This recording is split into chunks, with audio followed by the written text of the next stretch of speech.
le rôle, la place et le mode de désignation de ces maillons essentiels de la décentralisation.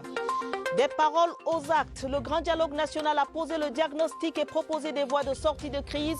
Le comité de suivi rassure quant à l'implémentation des recommandations, des faits et actions parmi lesquels l'octroi d'un statut spécial aux régions du Nord-Ouest et du Sud-Ouest. On en parle dans ce journal. Voilà pour les titres. Madame, Monsieur, merci de nous recevoir chez vous.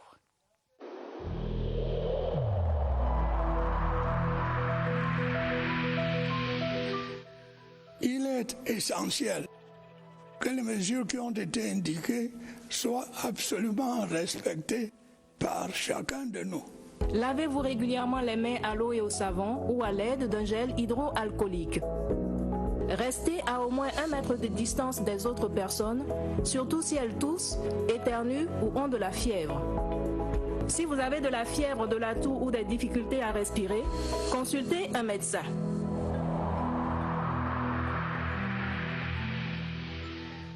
Bienvenue une fois de plus. Le trafic est interrompu sur la nationale numéro 1 entre le Mayo-Sava et le Logo-Nechari dans la région de l'extrême nord depuis 2 jours. Au lieu-dit Tchakamari, 2 buses sur cet axe qui mène au Tchad voisin ont cédé sous la pression des eaux de pluie. La délégation interministérielle conduite par le ministre de l'administration territoriale, Paula Tangandji, est allée évaluer les conséquences de cette situation. Le cortège de la mission interministérielle a par ailleurs été victime d'un carambolage à quelques 10 km de Moura, un accident qui a fait quelques blessés et aux dernières nouvelles, tout est rentré dans l'ordre. Augustin Guizana nous en dit plus. Une file de véhicules et leurs occupants s'étalant sur des kilomètres stagnent de part et d'autre de la portion de la route détruite par la furie des eaux à Tchakarmari. Nous sommes dans l'arrondissement de Mora, département du Mayo-Sava. Les riverains, tout comme les membres du gouvernement venus ici, assistent au spectacle désolant. On a payé 15 000 pour aller à Poussiri. Les ordinateurs sont dans l'eau, c'est notre véhicule qui est tombé dans l'eau là. Ici, on ne peut pas retourner en arrière. Qu'est-ce que nous allons faire? Et ça, c'est une zone rouge.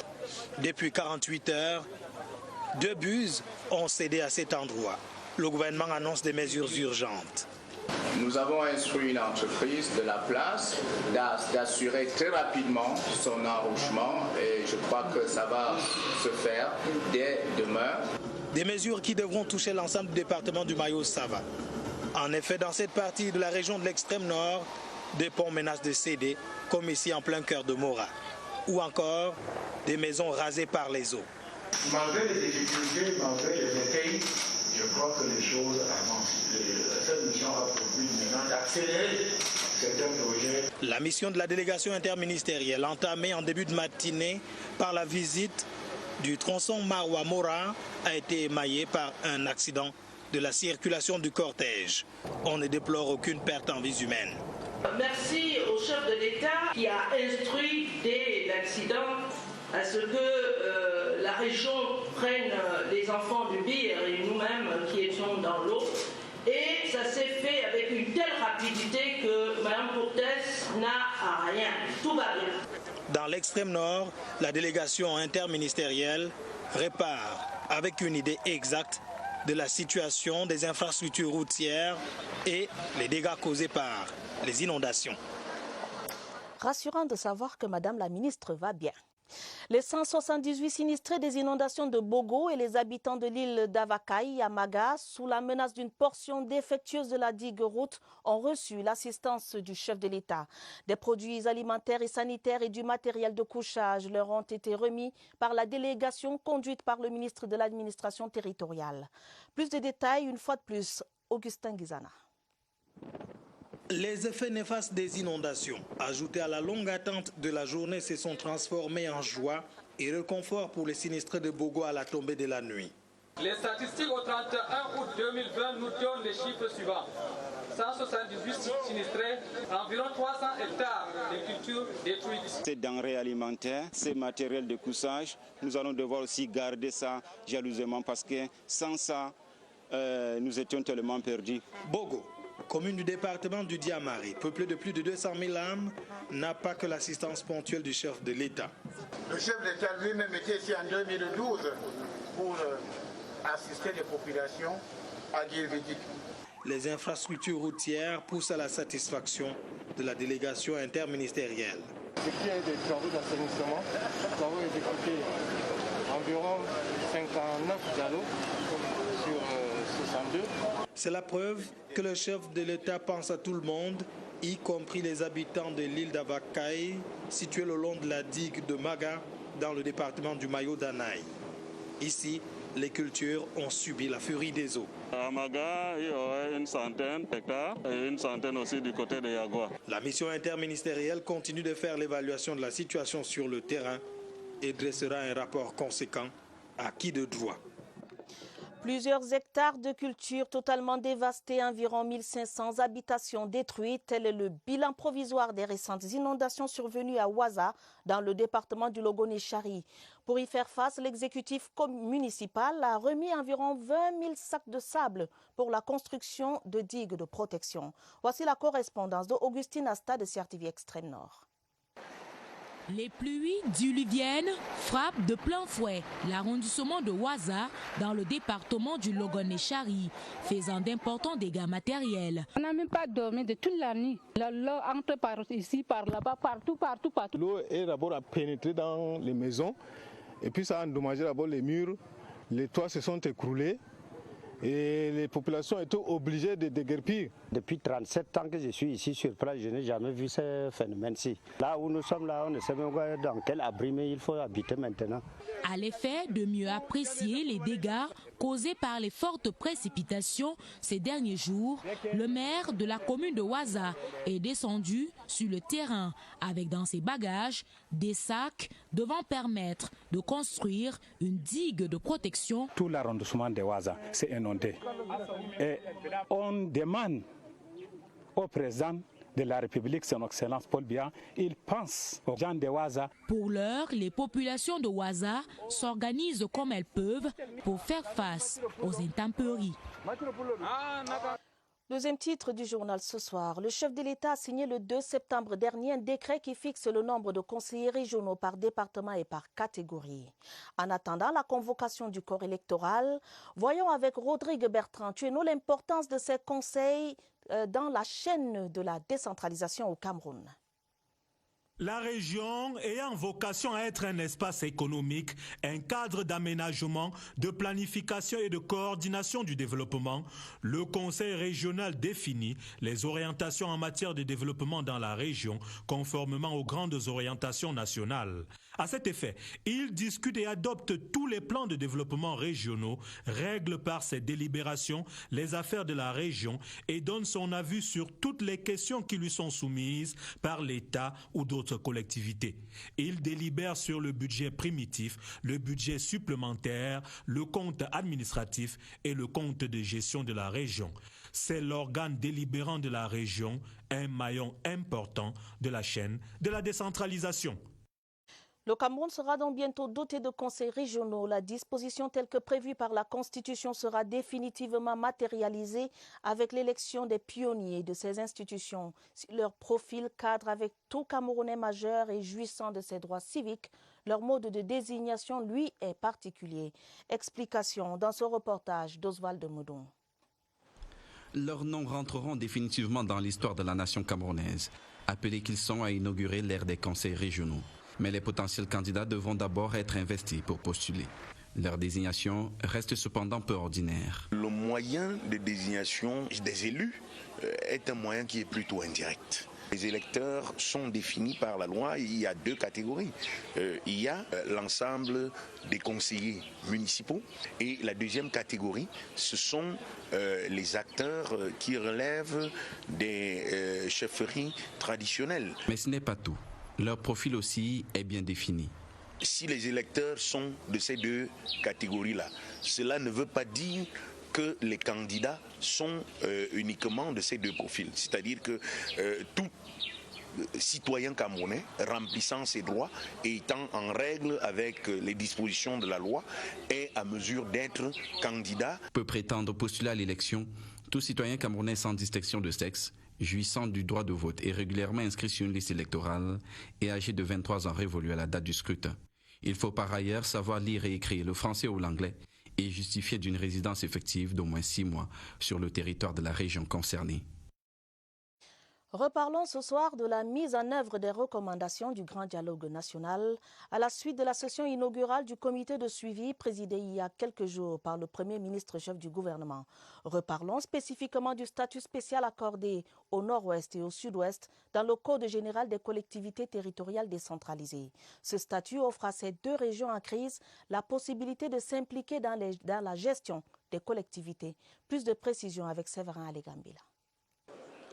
De l'ensemble des recommandations du Grand Dialogue national, le statut spécial accordé aux régions du Nord-Ouest et du Sud-Ouest, dont les modalités opérationnelles sont clairement précisées dans le Code général des collectivités territoriales décentralisées, reste une attente forte. La véritable perception de l'apport en termes de statut spécial ne s'appréciera véritablement que lorsque les régions seront mises en place. Le Code a prévu, si vous voulez, la procédure d'impeachment.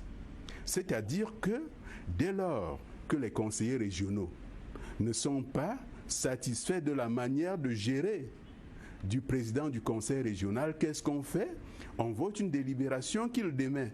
Dans le cadre de la décentralisation et conformément aux propositions de la Commission décentralisation et développement local du Grand Dialogue national, on devrait logiquement s'attendre à ce que le Nord-Ouest et le Sud-Ouest bénéficient des compétences que les 8 autres régions n'auront pas.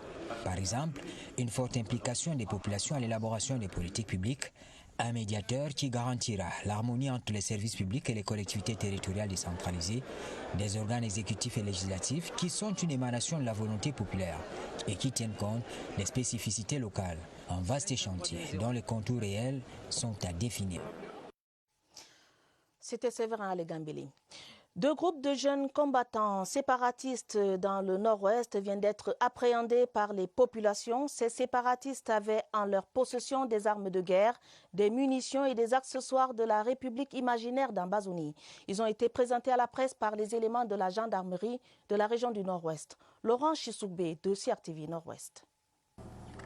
Ils sont au nombre de 6 répartis en 2 groupes de 3. Ces jeunes séparatistes âgés entre 18 et 30 ans ont été cette fois inactifs face à des populations qui en avaient déjà marre à Widikoum dans la Momo et dans l'arrondissement de Bamenda 2e.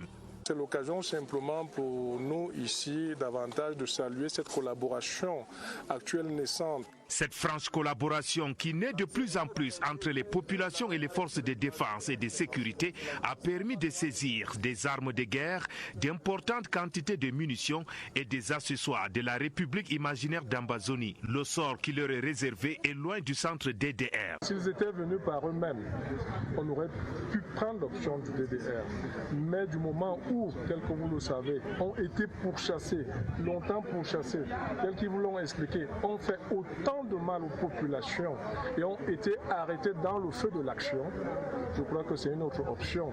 Les forces de défense et de sécurité sont plus que jamais déterminées à nettoyer les bases de ces bandes armées séparatistes dans le nord-ouest pourvu que les populations collaborent. Ce communiqué du ministre de la Communication relatif à l'assassinat de l'inspecteur de police de premier grade Bikoy Ndadji Joseph le 1er septembre 2020 à Bamenda par les terroristes sécessionnistes. Il s'agit de l'indignation du gouvernement.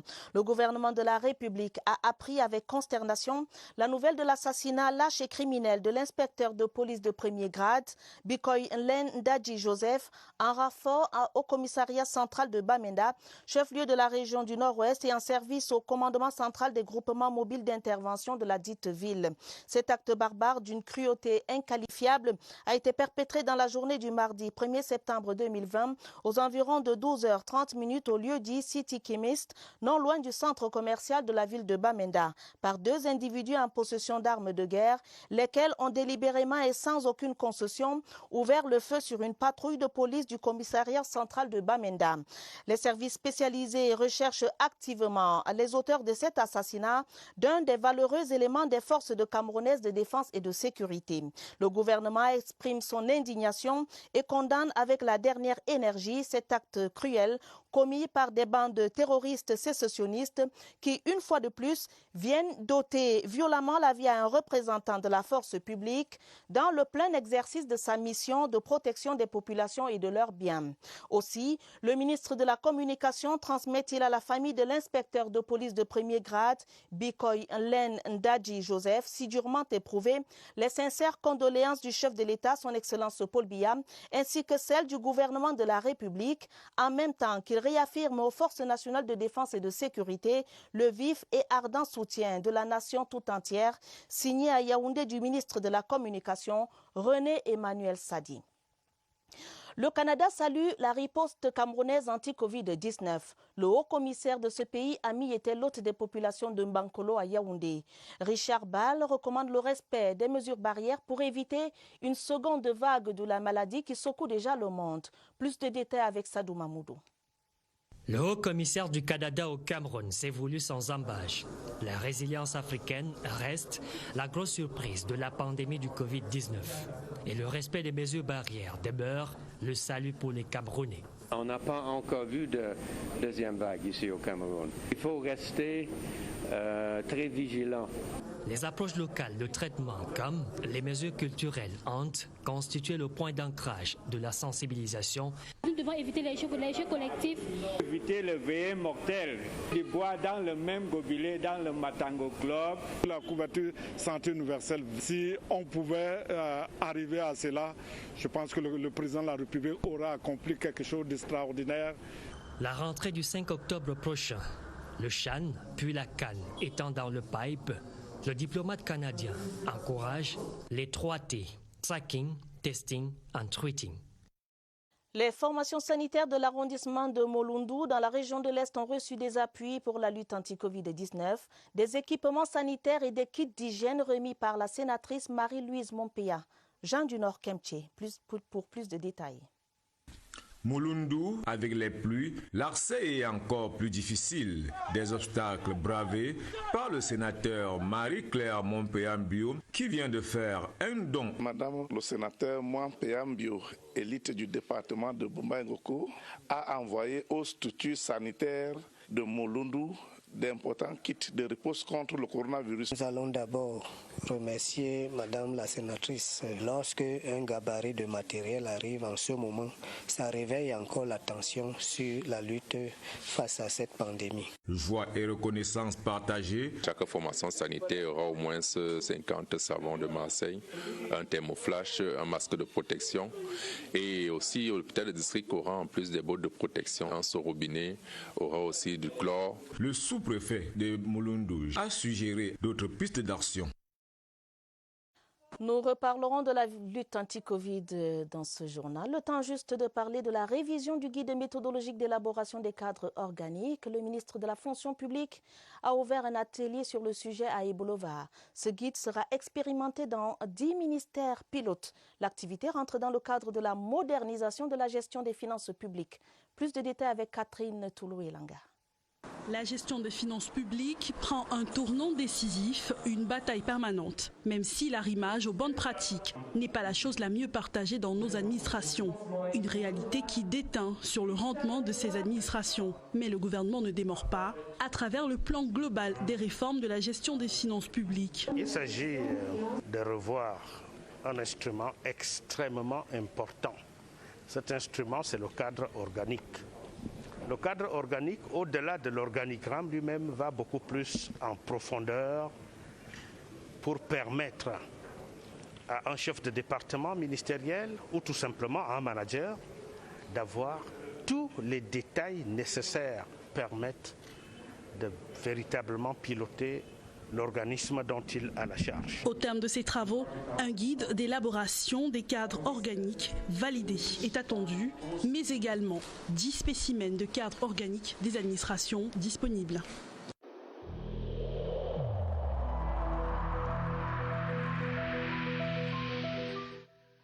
Le port du masque dans l'espace public restera obligatoire jusqu'à nouvel ordre.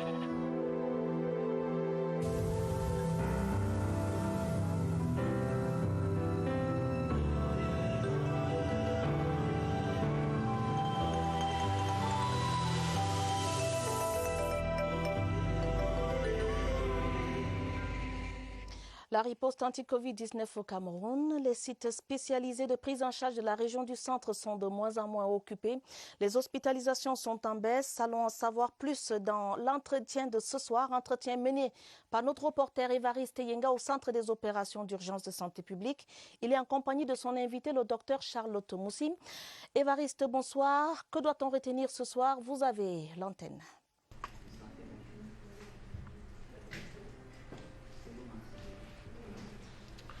Bonsoir, Atabadine Omar. Ce jour, samedi, est inaugural pour le deuxième tour des régions pour prendre le pouls de l'évolution de la pandémie, cette fois-ci avec une emphase sur certains aspects purement spécifiques. On reçoit pour ce premier jet Charlotte Moussi, le docteur qui est délégué régional de la santé publique pour la région du centre. Bonsoir docteur. Et merci d'avoir accepté notre invitation. Parlez-nous de l'hospitalisation dans la région du centre. Quel est le taux d'occupation des lits et pourquoi il y a cette baisse? Merci pour l'occasion que vous m'offrez de parler des hospitalisations dans la région du centre.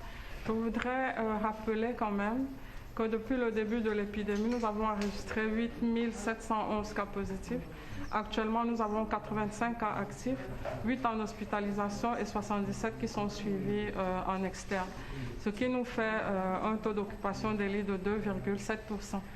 Et la diminution du nombre de patients hospitalisés qui est observée depuis quelque temps est en étroite relation avec le testing.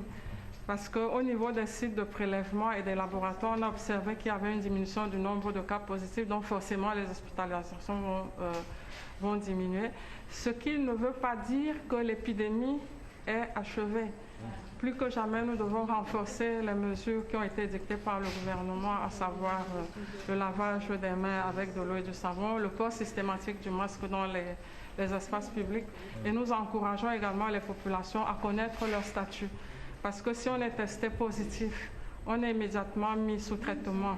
Très tôt, ça permet de limiter l'évolution vers des formes graves et ça permet également de réduire la transmission au niveau de la communauté. Les hôpitaux se vident. On prend le cas du site d'Olembe, logement, on prend le stade militaire ici. On n'a presque pas de patients là-bas. Est-ce qu'on doit fermer les portes? Donc, à la suite d'une mesure gouvernementale qui a été prise par le Premier ministre, à cette phase de la réponse, il a instruit que les patients soient transférés au niveau des sites dédiés uniquement à la prise en charge des patients Covid pour permettre aux autres formations sanitaires de retrouver un fonctionnement normal et de pouvoir prendre en charge les autres pathologies qui avaient déserté les hôpitaux. Est-ce qu'on doit fermer? Pas encore. Voilà. Merci, docteur, d'avoir accepté notre invitation et d'être passé à Tabadine. Omar, vous avez une idée de l'ambiance dans les centres spécialisés de prise en charge des malades du nouveau coronavirus dans la région du centre. Demain, arrêt dans le littoral. À vous le plateau. Merci Évariste Yenga, merci également à votre invité. Le rendez-vous de demain dans le littoral est bien noté. Promouvoir la culture de la cybersécurité en entreprise, l'exhortation est du ministre des Postes et Télécommunications.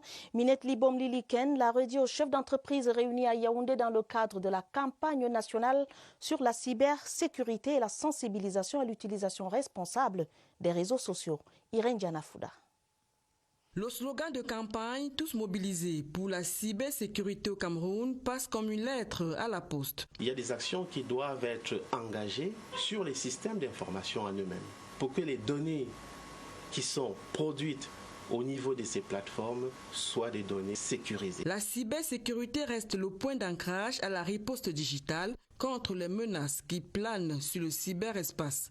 La campagne en cours à laquelle le gouvernement attache du prix doit avoir des priorités pour produire de bons résultats. Il faut d'abord que ces personnes actives dans le secteur public soient formées dans la veille technologique. Ce serait bien que chaque institution publique puisse avoir au moins 1 ou 2 spécialistes pour s'occuper de la sécurité des systèmes numériques. L'appel à la mobilisation autour de la cybersécurité est donc entendu pour marquer les esprits au-delà des espérances. Le collectif des jeunes patriotes avec Paul Biya appelle la jeunesse camerounaise à consolider la paix et la stabilité au Cameroun. C'est à la faveur d'un échange avec les jeunes de la ville de Yaoundé sous le thème « Consolidation de la paix, une participation de tous pour un État stable et prospère ». Les grandes lignes de ces échanges avec Joël Igorabanda. C'est une rencontre qui a connu une forte participation des jeunes de la ville de Yaoundé. Placée sous le thème « La consolidation de la paix, une participation de tous pour un État stable et prospère », l'échange a permis à l'assistance et aux organisateurs de plancher sur la stabilité et la paix au Cameroun. Sans la paix, on ne peut pas avoir de travail.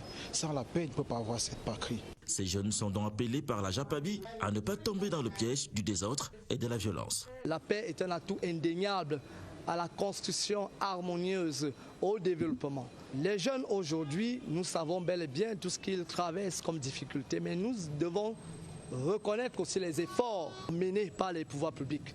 La JAPABI veut sensibiliser davantage toutes les couches sociales. Elle organise à cet effet d'autres concertations sur le plan national dans les prochaines semaines. Et la prochaine étape de cette caravane de sensibilisation, c'est Douala. La Congrégation baptiste du Cameroun et le ministère international de la foi triomphante étaient en fête ce samedi. Un centre de prière a été dédicacé à Yaoundé à l'occasion de l'ouverture officielle de l'Assemblée annexe. Plus de détails, Karine Viviane Evina. C'est le centre de prière. Dédié au Seigneur, un centre de prière pour la nation, afin de panser les plaies qui gangrènent le Cameroun. Voilà une thérapie proposée par la Congrégation baptiste du Cameroun et le ministère international de la foi triomphante qui conduira le Cameroun vers la résolution des crises sanitaires et sécuritaires. Seul Dieu peut vraiment nous être d'une aide significative. La Bible dit que je lève les yeux vers les montagnes d'où me viendra le secours. Le centre de prière de Pont Emana, dédicacé ce jour, est le commencement d'une chaîne de pôles de prière. Mettre en place les centres de prière pour que nous continuions davantage à invoquer l'Éternel. L'ensemble des prélats croient comme fer que seul celui qui possède la paix est à même de vous la donner. Le livre de la semaine est intitulé Business Risk Management. L'ouvrage présente la gestion managériale face aux fléaux tels la corruption ou encore la fraude. Rédigé par le professeur Kelly Moa Kingsley, l'ouvrage pose un diagnostic des défis auxquels sont confrontées les entreprises en Afrique et propose des solutions pour améliorer leur gestion. Voici la synthèse de l'ouvrage avec Silouane Monkam. L'ouvrage intitulé Business Risk présente les différentes facettes de la corruption, la fraude, les pots de vin, des fléaux qui gangrènent notre société et qui ne sont pas sans conséquences sur le cycle économique, la religion, la culture et même les ressources humaines. Le livre du professeur Kelly Moa, écrit en 12 chapitres et en langue anglaise, fait également écho des paradis fiscaux et la nécessité de changer certaines lois. Business Risk est aussi une sorte de thérapie africaine pour briser définitivement les chaînes de la corruption. L'auteur propose notamment la justice, la responsabilité individuelle, le mérite et le développement des structures d'État grâce à l'investissement public, sans oublier les points clés de la bonne gouvernance pour la croissance de l'entreprise. La promotion du panafricanisme doit aussi, selon l'auteur, être adoptée comme un outil pour éliminer les conflits de tout genre et promouvoir une réorientation des normes et des valeurs éthiques. Le professeur Kelly Moa Kingsley est chargé de cours en politique publique, gestion et leadership des marchés financiers. Il est également auteur de plusieurs ouvrages. Fin de ce journal préparé avec la collaboration de Joël Igorabanda, Caroline Ouetté et Mirabel Tala. Prochain rendez-vous avec l'information, ce sera à minuit. Vous serez en compagnie de Gideon Tazo et de Joseph Guetta-Mandeng. Madame, Messieurs, votre fidélité nous honore. Prenez soin de vous, prenez soin de vos familles et bonne soirée à tous.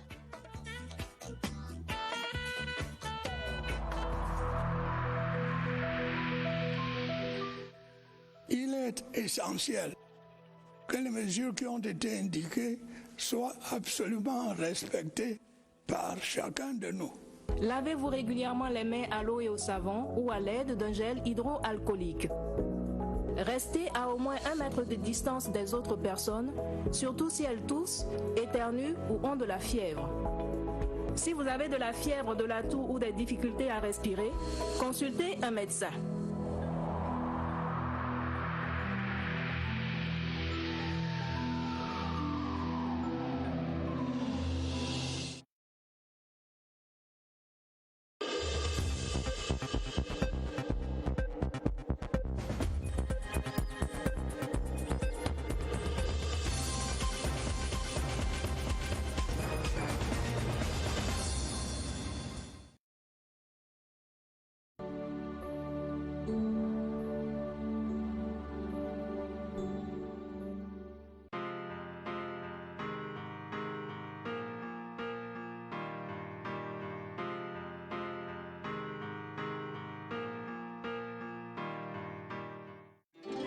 Nous sommes en réalité des modèles pour nos enfants. Alors, pour chaque rentrée scolaire, on veut toujours faire le meilleur choix pour eux. Avec les cahiers Safka, le bon élève suit toujours le bon exemple. Grâce à leur couverture